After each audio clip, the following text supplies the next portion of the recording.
Hey guys, wanna know how to enable Ultra HD graphics in PUBG Mobile? Well, no worries. In this video, I'm going to guide you through a step-by-step process on how to do it. It's super simple, so let's get right into it. Now, first off, simply open up your PUBG Mobile application. And once you've done that, on the bottom right, you can see this small arrow icon. Just simply click on it. And on the top, select settings right here.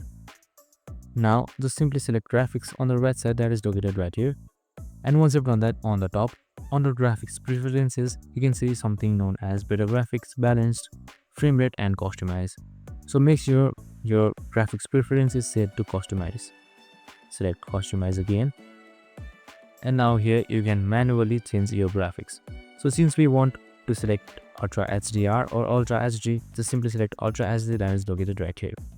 And once you're done with it, just simply select apply and then your changes will be applied. And that's it. Super simple and easy. I hope this video helped.